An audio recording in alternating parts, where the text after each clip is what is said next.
All right. Hello, everyone. Happy Monday. We're here again to discuss.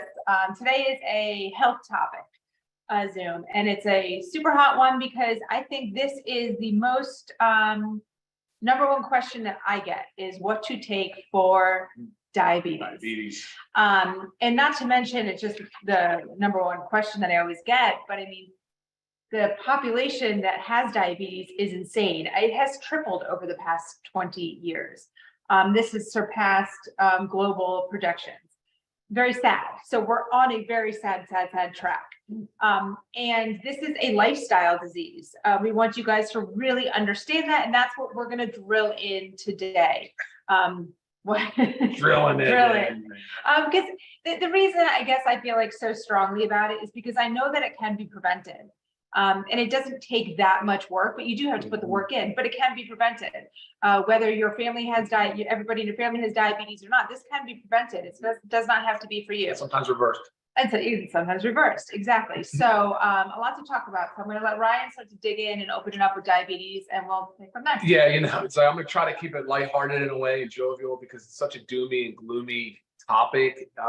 Like Lisa said, it's sad, but there is a silver lining, and that is that a lot of this can be prevented and much of it can be reversed in what we're going to talk about today. So to get started though, let's do a quick, I want to identify a continuum of care, the way that it kind of flows. And this is just more of a sort of Western medicine approach to it. It's starting to spread global. But so if you go into primary care and you have your blood work done, you come back in for your checkup and you're reviewing your labs and you see your fasting blood sugar is a 95, whatever, high 90s. Not much is said, if at all. Come back and it's 115. I'm not even sure much is said then either. Although that range at 115, you are now pre-diabetic. At the 95, you're on the high end of normal. And then in the 115 range, you're certainly a pre-diabetic. And many providers really won't dig in at that time, surprisingly. So then you come back. Nothing can really be done. They're not going to prescribe anything or do anything or really consult on it.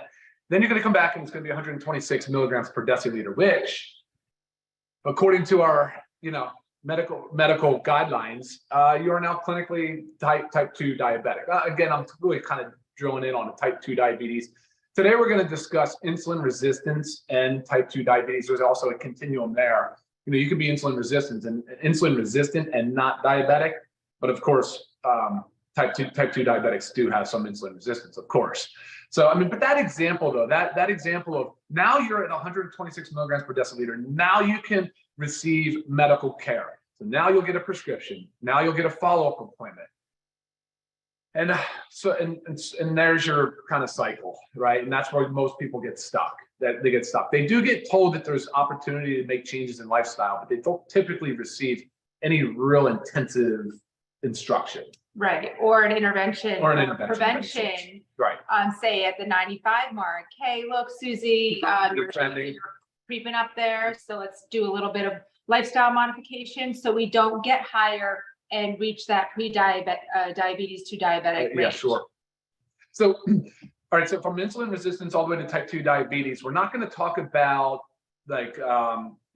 drugs, medications, pharmacotherapy. We're not going to talk about insulin. We're not going to talk about checking blood sugars or really any of those numbers for the most part. Today's going to be more so about the costs, the implications, the things that we can do to reverse it, the positive approach to it, the lifestyle approach to it, and of course, the way that supplements can tie in along with other pillars of healthcare. So yeah, we'll kind of go from that perspective. So here's the deal. At least half of the United States population is either pre-diabetic type 1 or type 2. That does not cover the insulin resistant crowd. There's potentially insulin resistance in people that are young, skinny, but sedentary. And so there's a distinction as well. So insulin resistance is really, so what does that mean actually? That's probably what we should start with. Let's try to define that. It basically means that the body continues to release more insulin because the body is not uptaking blood sugar properly, or the body just doesn't recognize the insulin as well, the sensitivity to it, so that the blood sugar can be two ways. It can go elevated or it can kind of be normal, but there's going to be an increased amount of insulin. The body is overcompensating. It's not metabolically correct in this process. And so a lot of it has to do with metabolic dysfunction. That's another key word I guess we should try to define too. So when you look at somebody and you talk about metabolic dysfunction, what does that mean? Well, there's clinically metabolic syndrome, which is 5 criteria. And if you have 3 out of that 5 criteria, that is technically metabolic syndrome. And that's high blood pressure, it's high triglycerides, it's high blood pressure, it's obesity, and I think it's low HDL. I said blood pressure, obesity, HDL, and then triglycerides, I think. But anyway, there's 5 criteria. If you get 3 out of those 5, you're metabolic, you have metabolic syndrome. But the word metabolism is really 2 things. It's catabolism and anabolism. So it's the body constantly making and breaking down. So anabolism is building things up. It's usually an energy demand, whereas catabolism is things breaking down and it usually gives off, energy. So, I mean, that's an important distinction because when we start talking about metabolic dysfunction, the next word that enters into the conversation is usually inflammation. And then you start talking about chronic disease. Like Lisa, I get hit all the time. So many emails come in on like, how do I improve my sleep? How do I improve my stress? I have a lot of inflammation. I have knee pain. I have arthritis. I have brain fog. I have X, Y, and Z, other disease states. And I'm saying to myself, I don't know enough about this person, but I'm going to guess, I will bet that probably some level of the inflammation going on is due to insulin resistance. Right. I feel like I get the same common question too, or sometimes I get a question about, I've just been diagnosed with kidney disease. And I'm thinking, well, what caused the kidney disease? Are we talking like, are we diabetic? Yeah. So you really need to focus on like, what is the real issue here? And there are significant issues. There's significant issues. On the far end of the continuum is full-blown type 2 diabetes. And that is obviously needs to be treated with medications and intensive care, because very quickly type 2 diabetes escalates into some severe negative outcomes, right? So of course we know that insulin resistance and inflammation lead to the 3 big killers, right? You're going to talk about heart disease, you're going to talk about cancers, and neurodegenerative diseases like Alzheimer's and Parkinson's and dementia, right? So again, when I get these questions, almost always, I would say, I'm like, if I knew this person, if they were under my care, I would address their insulin resistance or their prediabetes or their type 2 diabetes, because we do know that type 2 diabetes increases the incidence of those chronic diseases significantly. And there's so many other quality of life measures that start to deteriorate and rapidly. So the number 1 cause of amputation is type 2 diabetes. Number 1 cause of kidney disease, diabetes. Number 1 cause of retinal disease, so like vision loss, diabetes. It's because the body is not able, the high levels of sugar are just so inflammatory. The cells that are not able to take up the sugar properly and conduct the metabolism. And so there's so much inflammation. I mean, that's those little blood vessels we just described, right? So, I mean, the outcomes are poor, but again, it's silver lining in this whole thing is the fact that we can change, we can make lifestyle changes, and we can alter the course of this really, really debilitating and costly disease. I mean, there's so many aspects of our society that you can point to and have issue with, but diabetes is one we have to address. The curve is still climbing on an exponential curve. We are spending unsustainably on it. People are unhealthy. They're losing their mobility, their loss of productivity. I mean, there's so many things that need to be addressed, and they can be addressed, but most of it's lifestyle. Right. Okay. So speaking about lifestyle, there's a lot of things that encompass that one word. So let's start with our supplements, which is part of lifestyle modifications, lifestyle.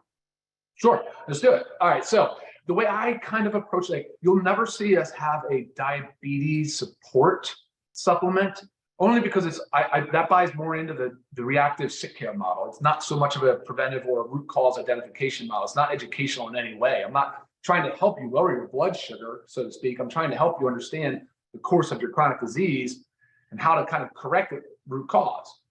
Does that make sense? Yeah. So a lot of the stuff here has to do with nutrients, minerals, antioxidants, so the phytonutrients that are in plants and fruits and vegetables, as well as muscle synthesis, muscle protein synthesis, because as we see often in people that are overweight or obese, which that is roughly 3/4 of our population, overweight or obese, and virtually everybody that is overweight or obese has insulin resistance, which, that's a big one. That's virtually everyone. And real quick, before I forget, how do we test for insulin resistance?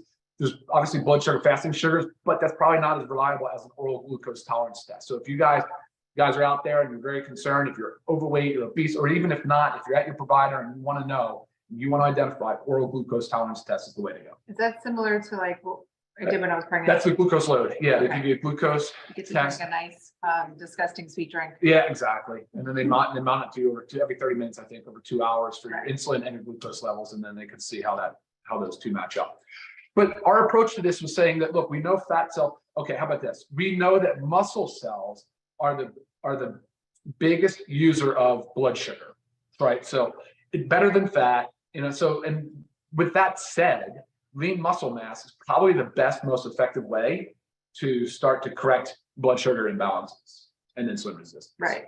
So making sense out of that, it's more the more muscle that you have on your body, the better it's able to use the sugars in your blood. For the most part, I mean, simplified. Yes, layman's complete terms, layman's terms. Yep. Yeah. So that way it's clearing from our blood. It doesn't have that chance to get into this high blood sugar level. Yeah, I guess that's a way to look at it. Sure. And we have like vitamins, nutrients, they're involved in enzymatic reactions and chemical reactions in the body. And we just talked about how what say metabolic dysfunction is. And again, that word metabolism comes into play. Well, those are all biochemical reactions. When you think of like magnesium, to my mind, it immediately goes, there's like 300 biochemical reactions in the body that utilize magnesium. We know vitamin D plays a lot of role. In the multivitamin, you have the B complex, as well as other nutrients and minerals. And so factor 4, you have an anti-inflammatory support system, right, with the ingredients in there.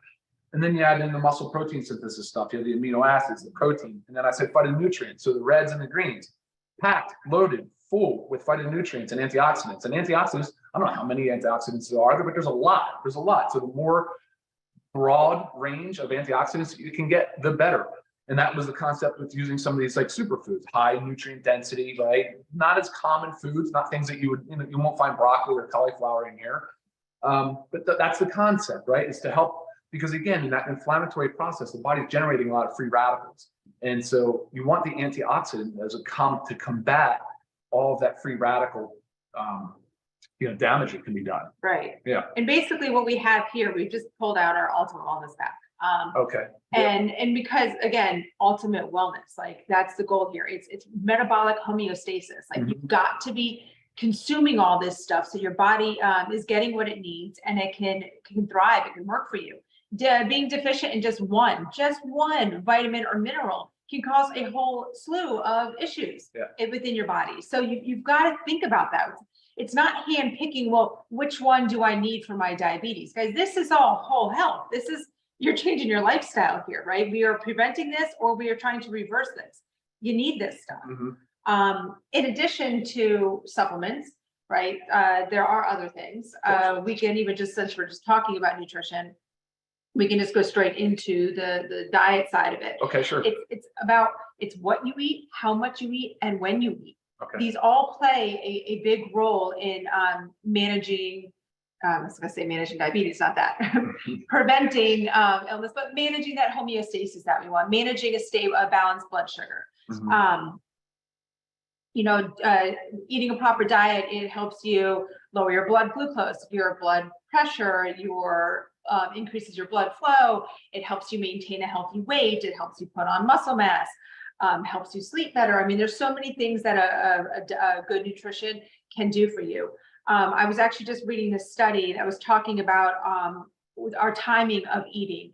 And I know a lot of times we talk about, time restricted eating, right? Intermittent fasting. A lot of people, there are all different kinds out there, but a most common one is the 16-8, right? Where you're fasting 16 hours and eating for 8.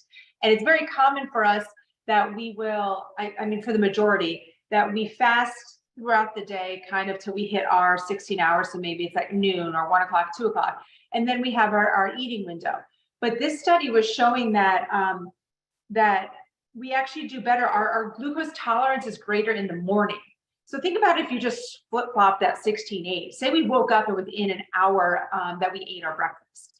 And then we ate for 8 hours. And then we did our 16-hour fast. So after reading this, I just kind of thought like how that can really benefit blood sugar. So if you are one of those that does do intermittent fasting, try to see, and you do it in the later half of the day, see if you can flip-flop it. And if you don't do intermittent fasting, try to incorporate it into your lifestyle. That will definitely help. Another tip with diet is we know about food combinations, right? Don't eat fruit by itself. Don't eat carbohydrates by itself, because that causes a spike in blood sugar. And we want to work on a balance. I always talk about like peaks and valleys versus, rolling hills. We want rolling hills. So say you have your berries with some yogurt. You have the fat and the protein. That's going to help balance and stabilize that blood sugar. Same thing goes, what's another example? Toast. If you want a piece of toast, put some avocado on there, right? You have your avocado toast. That's going to help balance your blood sugar. So little tips there.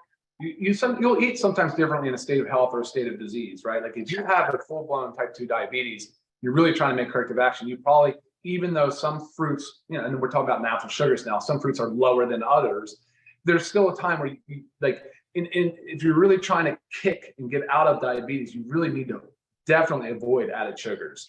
Right. 100%, like no sugar added. No fried foods. It's a big one. No, I mean, sugary beverages is the first thing that comes to mind for me, even the sports drinks. I mean, if you're an intense athlete, okay, maybe a sports drink, but if you're sitting on a couch behind a TV and no Gatorade, like no sports drinks, right. No fruit juices. Even if you're choosing fresh fruit, pick something that's low in sugar, like berries, blueberries, or strawberries, but maybe not figs or bananas. I mean, so you've got to start to educate yourself on the sugar load. That I would say is the biggest take home from this, for me anyway, for this call with regards to food. Avoid all added sugar. Right. Absolutely. And add the aminos in. If you're used to a sugary drink or some weird coffee thing like latte or whatever after mid-afternoon, go for something different. Grab the reds or the greens, or I don't care what it is. Just no added sugars. Right. You're going to have to adjust your palate a little bit, sure especially if you're used to very, very sweet things. But that just takes time. And I promise you, it will over time. Things will start to taste sweeter even when they're not that sweet. I do want to remind people, guys, this is not just for diabetics. So if you're in that category, you're sedentary, but you're lean, you still potentially have insulin resistance. And that needs to be taken seriously. So dietary changes must occur, and it should start with eliminating added sugars. Right. And that should roll right into exercise, because you were just talking about, that being sedentary. Yeah, you can go as far down the literature rabbit hole as you want. Every time, without question, it ends with the same thing. If you want to reverse type 2 diabetes, it's exercise. Whether it's the anaerobic, type or zone 2, whatever it is, but you can find more information online. We don't have time to get into that today, but it is exercise. It is weightlifting. It is putting on lean muscle mass. I mean, it absolutely is. That is a fact. That is a proven fact. Exercise is the key component to lifestyle therapy, the key component. So like you could think you're doing everything right, but if you're sedentary, guys, the sickness and disease is still gonna haunt you, creep up. It's inevitable. It's the uptake of glucose. It's the way that your body uses sugar.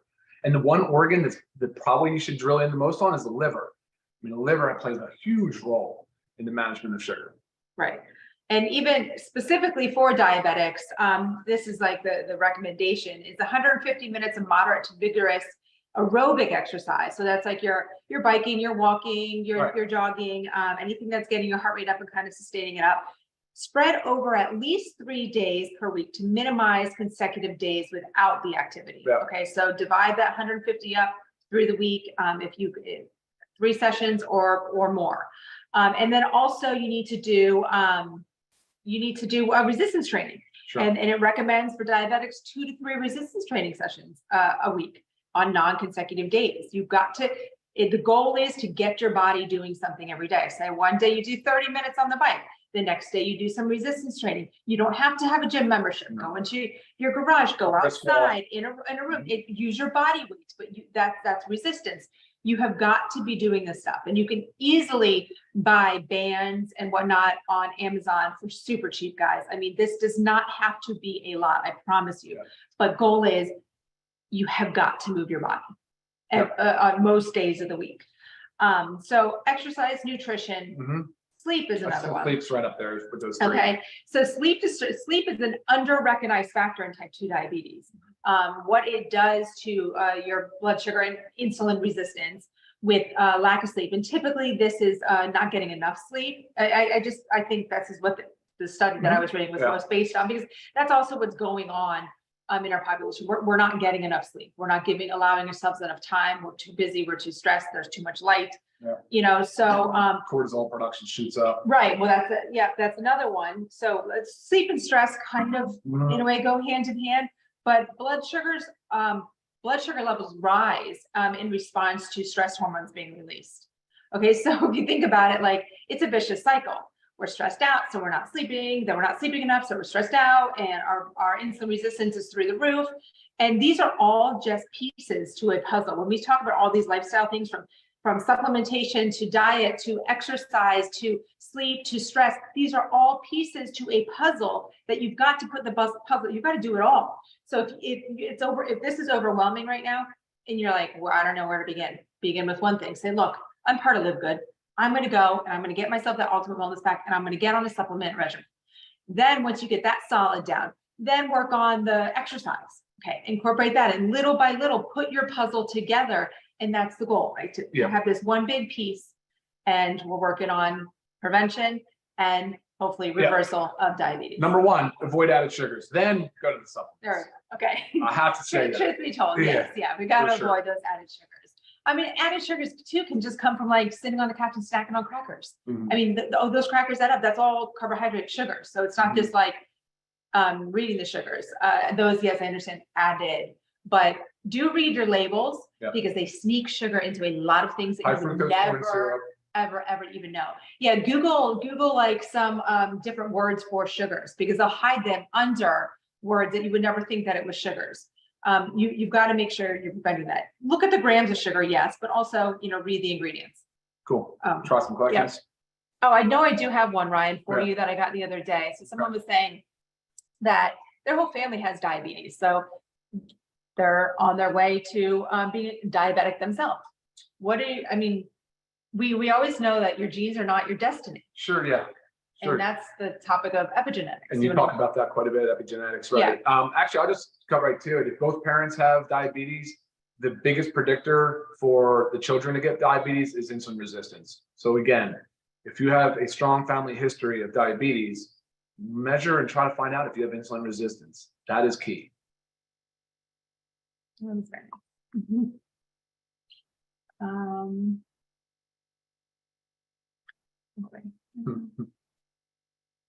Oh, nice. 13 miles on a stationary bike. You go, Pam. Tear it up. Love it. But that's such a great thing. So like, okay, look, you have a 20 to 30 minute Zoom you're about to watch. Right. Get on a bike, walk, put it in your, headbuds in your ear and go for a walk outside.